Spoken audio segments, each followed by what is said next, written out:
Fuja daí imediatamente, antes que o pior aconteça. A voz do meu irmão, Carlos, do outro lado da linha, era um sussurro urgente, carregado de um pânico que gelou minha espinha. Eu estava parada no corredor do segundo andar, com o vestido preto do enterro ainda no corpo, sentindo-me uma estranha na minha própria casa. Lá embaixo, na sala de jantar, as vozes eram altas, pontuadas por risadas que soavam como cacos de vidro para a minha alma ferida. O Birajara, o homem que eu era forçada a chamar de padrasto, estava dando um jantar. Um jantar para celebrar a vida que continua, como ele teve o desplante de anunciar mais cedo, com a sua nova namorada, quase da minha idade, pendurada em seu braço. A vida dele, claro, não a minha, e certamente não a da minha mãe, cujo corpo tínhamos acabado de sepultar. O que está acontecendo, Carlos? E consegui perguntar, minha voz um fio trêmulo. Eu me encostei na parede fria, o coração martelando descontroladamente contra as minhas costelas. Não tenho tempo para explicar agora, Claudete. Ele disse, a respiração ofegante. Apenas saia. Pela porta dos fundos, pule a janela, não me importa como. Apenas saia daí. Ele e aquela garota. Eles vão te machucar. Machucar? A palavra ecoou na minha mente. O Birajara já tinha me machucado de todas as formas que não deixavam marcas visíveis. Desde o momento em que entrou em nossas vidas, ele vinha sugando a alegria da nossa casa, a vitalidade da minha mãe, como um parasita sorrateiro.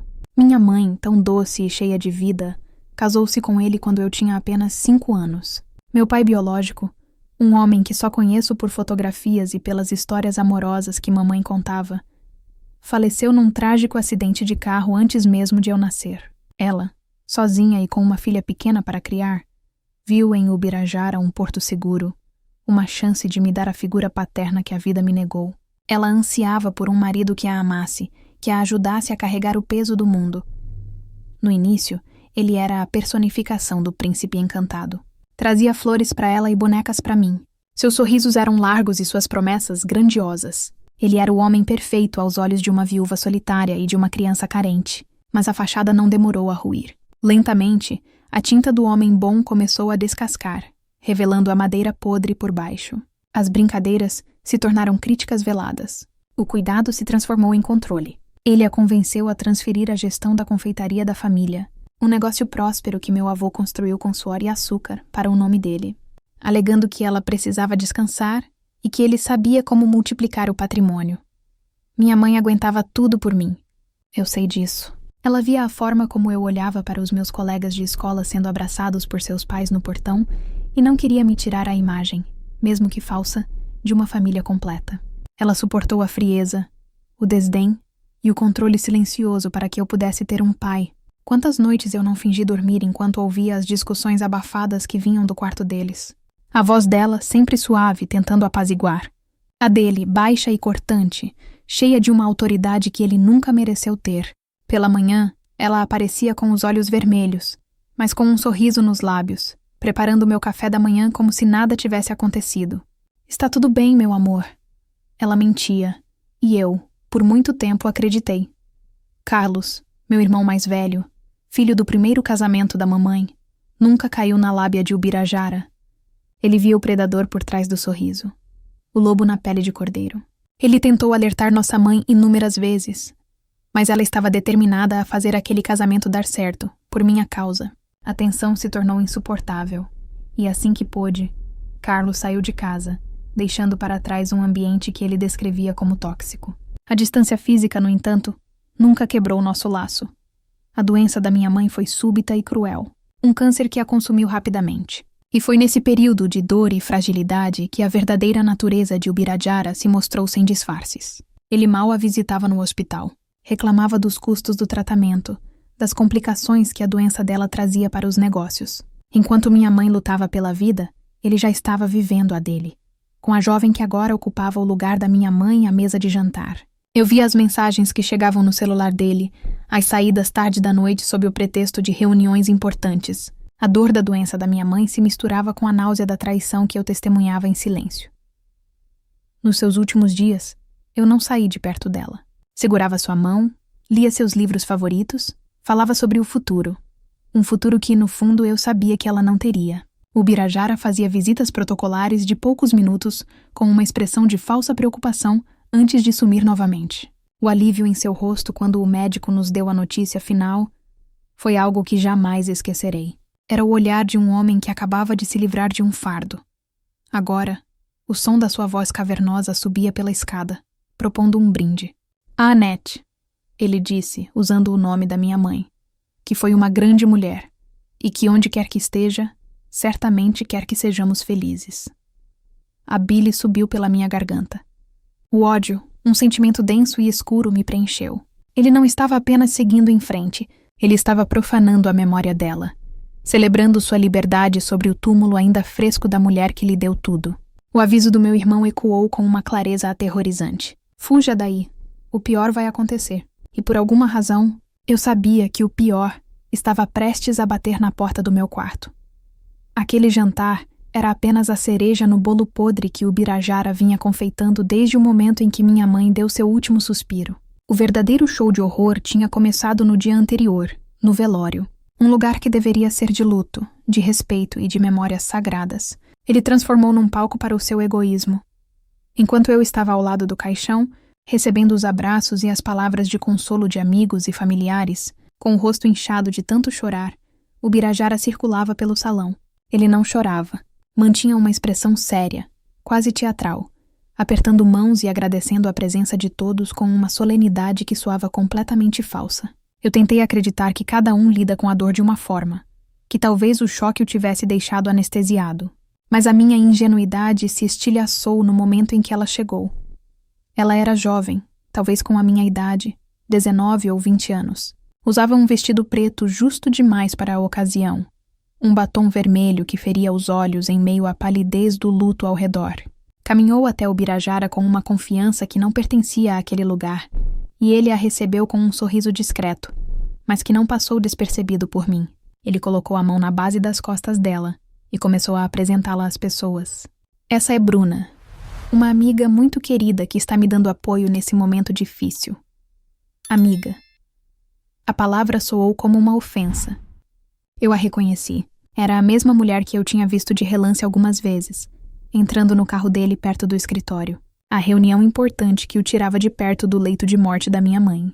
O meu estômago se revirou. Ali, a menos de 3 metros do corpo da minha mãe, da mulher com quem ele foi casado por quase 15 anos, ele estava desfilando com a amante, meu irmão Carlos, que estava ao meu lado.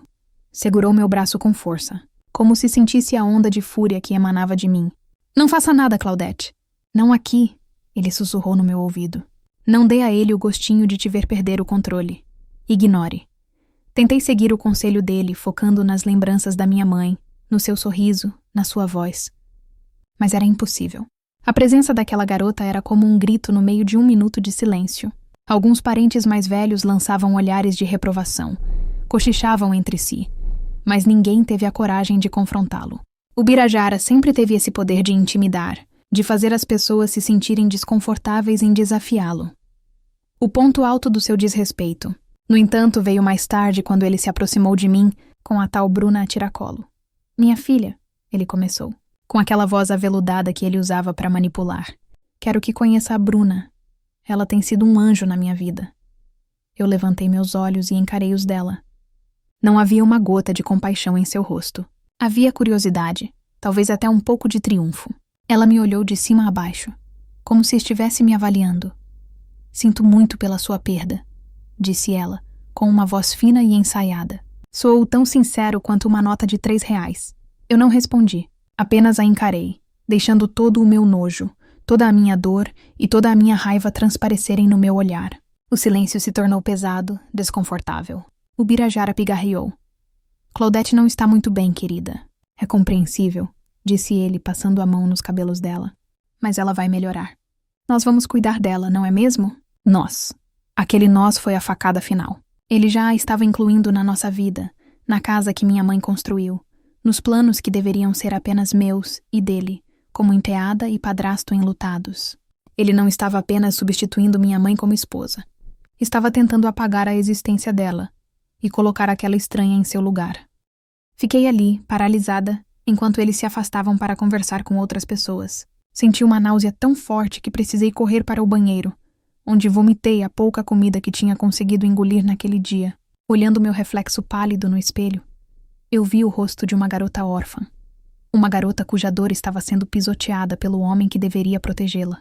Foi naquele momento, em meio ao cheiro de desinfetante e flores murchas, que o luto começou a se misturar com um sentimento novo e poderoso: a raiva.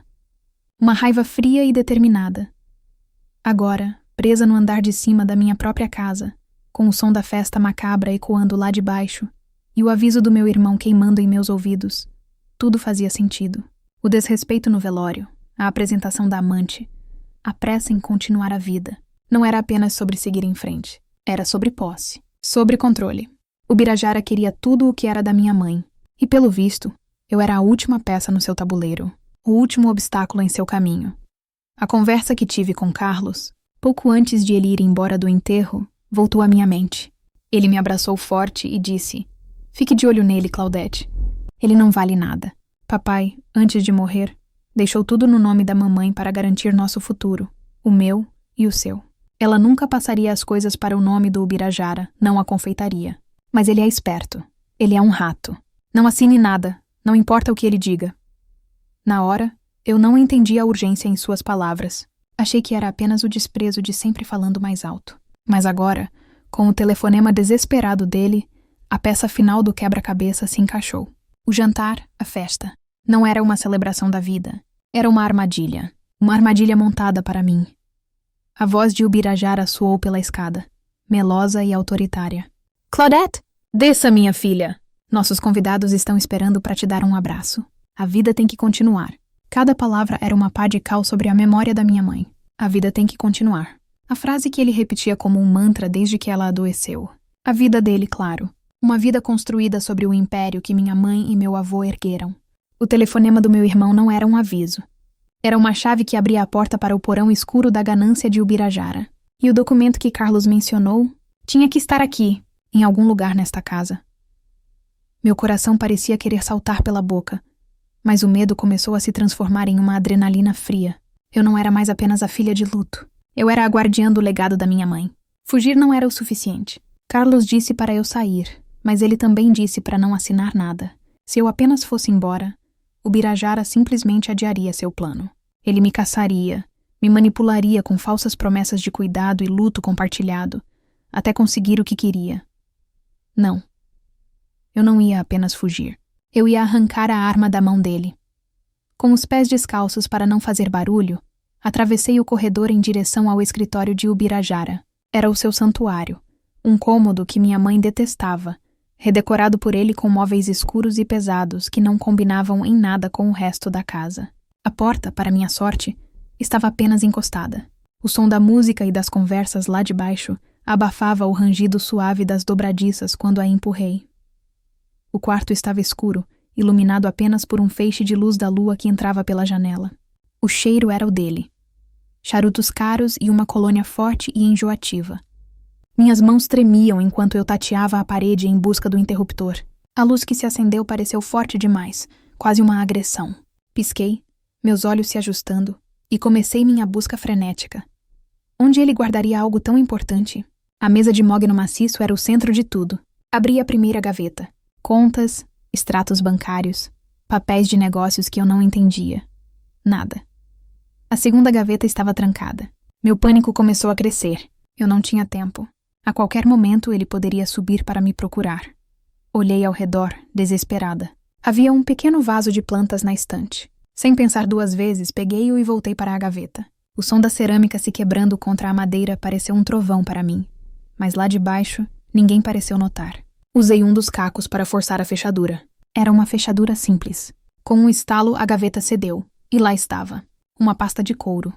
E dentro dela, um documento de várias páginas, com o timbre de um escritório de advocacia que eu não conhecia. No topo, em letras garrafais, lia-se: Termo de renúncia de direitos hereditários. Meu nome, Claudete Pereira de Oliveira, estava digitado em vários lugares. Percorri as cláusulas com os olhos. O jargão jurídico era complicado, mas a essência era clara como água. Eu, de livre e espontânea vontade, abriria mão de toda e qualquer parte da herança deixada por minha mãe, Anete Pereira, em favor do meu padrasto e tutor legal, o Birajara dos Santos. Havia uma linha pontilhada no final, esperando pela minha assinatura. Senti um frio percorrer meu corpo. Era real. O plano era real. Ele ia me embebedar com vinho, me cercar de amigos solidários e, no auge da minha fragilidade, me fazer assinar a minha própria ruína financeira, me deserdando de tudo que minha mãe trabalhou a vida inteira para construir para mim. Claudete, querida, está tudo bem aí em cima? A voz fina de Bruna soou do pé da escada. Meu sangue gelou. A festa tinha parado. O silêncio repentino era mais assustador que o barulho. Já estou descendo, gritei, tentando fazer minha voz parecer normal, mas ela saiu esganiçada e fraca. Peguei a pasta e olhei ao redor. Eu não podia simplesmente sair com ela na mão. Vi a minha mochila da faculdade jogada num canto do meu quarto. Corri até lá, enfiei a pasta de couro lá dentro, junto com minha carteira, meu celular e um casaco. Peguei também o porta-retratos da minha mãe, que ficava na minha cabeceira. Eu não deixaria a imagem dela naquela casa nem mais um segundo. Voltei para o corredor e ouvi os passos dele na escada. Pesados, impacientes. Não havia mais tempo para a porta dos fundos. A única saída era a janela do meu quarto, que dava para o telhado da cozinha. Era uma queda de uns 3 metros até o jardim dos fundos. Mas era a minha única chance. Deslizei a janela, o ar frio da noite atingindo meu rosto. Joguei a mochila primeiro, ouvindo o baque surdo na grama. A maçaneta do meu quarto girou. Claudete! A voz de Ubirajara era dura agora. A máscara de bom moço havia caído. Sem hesitar, passei as pernas pela janela. Meus pés encontraram o telhado. As telhas estavam escorregadias por causa do sereno. Engatinhei o mais rápido que pude até a beirada. O som da porta do meu quarto se abrindo com força me impulsionando. Ouvi o xingamento dele ao ver a janela aberta e o quarto vazio. Não olhei para trás. Deslizei pela beirada do telhado e me deixei cair, dobrando os joelhos ao atingir o chão, como via nos filmes. A dor no meu tornozelo foi aguda, mas a adrenalina me impediu de gritar. Peguei minha mochila e corri. Corri como nunca tinha corrido na vida, através do jardim escuro, passando pelas roseiras que minha mãe tanto amava. Pulei o portão baixo dos fundos e não parei de correr até chegar ao final da rua, onde a luz de um poste me ofereceu um refúgio precário. Ofegante, com o coração na garganta e o tornozelo latejando, eu me virei. A luz do escritório estava acesa. Eu podia imaginar o seu rosto, contorcido de fúria. Ele havia me subestimado. Todos eles haviam. Pensaram que a garotinha triste e quieta seria uma presa fácil, mas o luto tinha me quebrado, sim, e me refez com um material muito mais duro. A primeira coisa que fiz, assim que consegui controlar a minha respiração na esquina mal iluminada, foi ligar para o meu irmão. Consegui, Carlos, eu saí. E peguei uma coisa, disse eu, a voz ainda trêmula de adrenalina e medo. Peguei a prova. Carlos me encontrou em menos de 20 minutos. Quando ele viu a pasta de couro e o documento com o meu nome, seu rosto se fechou numa máscara de fúria controlada. Eu sabia, ele rosnou. Eu sabia que aquele desgraçado estava planejando algo assim. Ele tentou convencer a mamãe a assinar papéis parecidos por anos, mas ela sempre se recusou. Naquela noite não voltei para casa. Dormi no sofá do pequeno apartamento de Carlos, sentindo-me pela primeira vez em muito tempo, segura. A segurança não vinha do apartamento em si, mas da decisão que havia tomado. Eu não era mais uma vítima à espera do próximo golpe. Eu ia lutar. No dia seguinte, mancando por causa do tornozelo inchado, fomos direto ao escritório de um advogado que um amigo de Carlos indicou. O Dr. Almeida era um homem mais velho, de óculos e olhar penetrante. Ele ouviu minha história em silêncio, sua expressão ficando cada vez mais séria. Então ele analisou o termo de renúncia que eu havia roubado. Ele leu cada cláusula, balançando a cabeça lentamente. Isso aqui é nojento, disse ele finalmente, tirando os óculos e me encarando. Ele se aproveitou do seu estado de luto e vulnerabilidade para tentar te coagir a cometer um erro que destruiria seu futuro. Isso por si só já é grave. Mas, Claudete, suspeito que a ponta do iceberg seja bem maior. Ele estava certo. Com a nossa autorização, Dr. Almeida iniciou uma investigação profunda nas finanças da empresa da minha mãe. O que ele descobriu foi um esquema de anos de desvio de dinheiro. O Birajara criava notas fiscais falsas, superfaturava compras, pagava por serviços que nunca foram prestados. Ele estava sangrando o negócio da minha mãe aos poucos, como um ladrão que rouba uma moeda por dia para que o dono não perceba o cofre se esvaziando. Todo aquele dinheiro era desviado para contas secretas no nome dele. A casa onde morávamos, os carros, as viagens, a vida de luxo que ele ostentava. Tudo comprado com o dinheiro que pertencia a mim e à minha mãe. O processo foi rápido.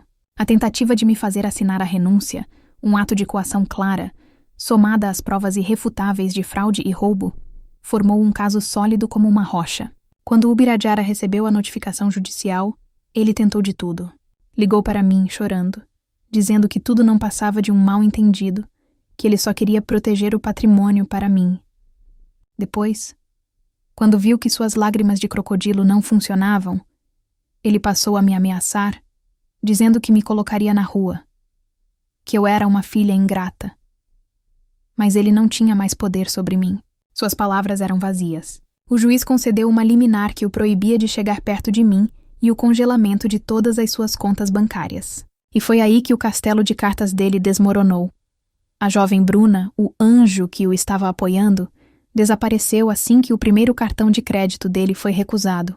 Sem o dinheiro, sem o luxo, sem os presentes caros, ela não viu mais motivos para ficar ao lado de um homem 20 anos mais velho e cheio de problemas. A lealdade dela era tão profunda quanto a conta bancária dele. Fiquei sabendo por um antigo funcionário da confeitaria que ela o abandonou no meio de um restaurante, depois de uma discussão feia quando ele não pôde pagar a conta. Ubirajara perdeu tudo. A casa, que estava no nome da minha mãe, era minha por direito. Os carros foram confiscados para pagar parte do que ele roubou. As contas bancárias esvaziadas pela justiça. Ele, que adorava se gabar de seu faro para negócios e de sua inteligência, se viu sem nada. Ele havia enganado minha mãe por anos, mas o legado dela era mais forte que a ganância dele. A herança por direito e por justiça era toda minha. Meses depois, quando a poeira baixou e eu estava começando a colocar a confeitaria nos eixos com a ajuda de Carlos, eu o vi. Estava saindo do banco quando o avistei do outro lado da rua. Estava magro, sujo, com a barba por fazer e as roupas amassadas. Ele pedia dinheiro às pessoas que passavam, com o mesmo olhar pidão e manipulador que ele usava comigo. Nossos olhos se cruzaram por um instante. Eu não vi o monstro que me aterrorizou. Vi apenas um homem pequeno, patético. Um parasita que, sem ter onde se encostar, murchou e secou. Não senti pena, mas também não senti o ódio que antes me consumia. O que senti foi um alívio profundo, a sensação de um peso sendo retirado das minhas costas. Ele não era mais nada. Eu virei as costas e fui embora, sem olhar para trás. Hoje eu tenho 21 anos. Assumi a direção da confeitaria e, com muito trabalho, a tornei ainda mais próspera. Honro minha mãe todos os dias, não com tristeza, mas com a força que ela me ensinou a ter, mesmo sem perceber. A vingança para mim não foi ver Ubirajara na rua. A minha verdadeira vitória foi superar a dor, tomar as rédeas da minha vida e provar que o amor e o trabalho honesto da minha mãe construíram algo que nenhum ladrão jamais poderia destruir. A vida na final continuou, mas agora era a minha vida, e eu estava finalmente no controle.